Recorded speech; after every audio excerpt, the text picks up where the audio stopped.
Happy Monday mga kapamilya at sa lahat ng nanonood sa atin sa push.com.ph, sa YouTube at sa Facebook. Ako po si Darla Soler at ito ang Doble Darla. Sobrang special ng episode natin ngayon dahil unang-una wala si Darlita kasi bawal ang mga talakerang, mga hindi naman kagandahan dito sa pupuntahan nating event dahil ito ay special para kay Darla Quachera.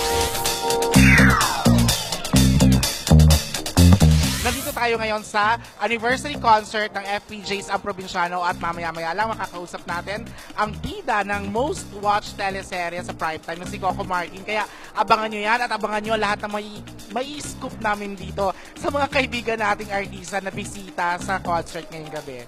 Sa aming pagsisikap na magbigay ng mga dekalidad na programa sa ABS-CBN.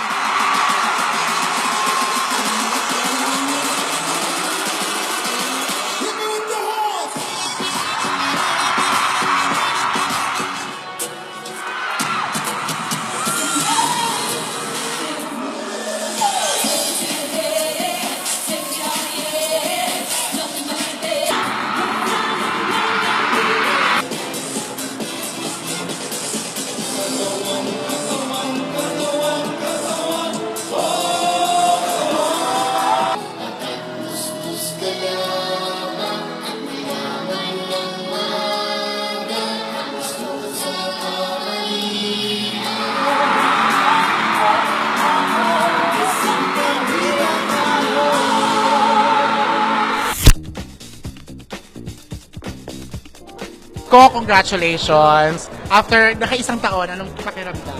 Masaya kasi alam namin sa loob ng isang taon, marami kami napasayang mga tao, marami kami natulungan, at sana mas humaba pa na makapagbigay pa kami ng lalo ng maraming inspirasyon para sa mga manonood sa lahat ng Pilipinas sa mga kabataan. May nabasa ako 5 years pa daw to.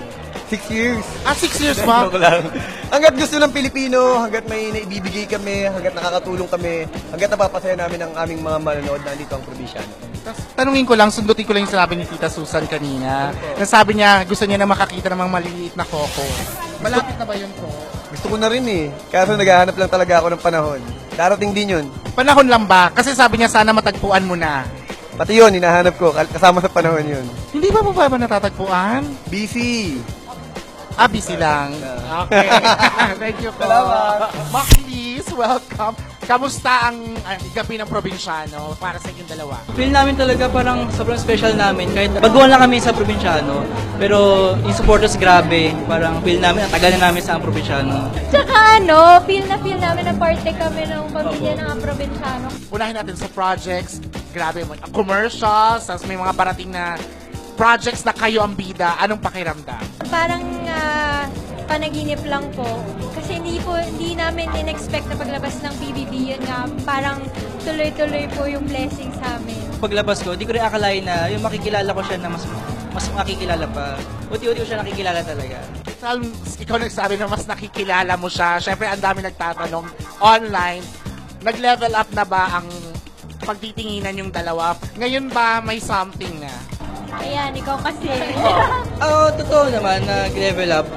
Siguro, from friends, naging special na tao siya sa akin. Ganun. Ikaw, ano? Hanep! Special na talaga kasi may baby na nga kayo, di ba? Klaruhin nyo, sino yung baby ng Maclis? Si Makmak at saka si Teddy. Yung panganay ko na aso. Ayan, para klaro, aso. May chance na ma-fall na kayo sa isa't isa.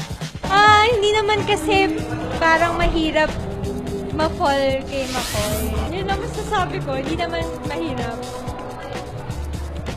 Yung sa... kasi yung parang pag-love na pinag-usapan, talagang dapat pinag-aandaan eh. Pag-aandaan pa rin, parang kilalanin muna. Tapos darating din siguro. Or malapit na. Hindi namin alam kasi parang sobrang sobrang close na namin talaga ngayon.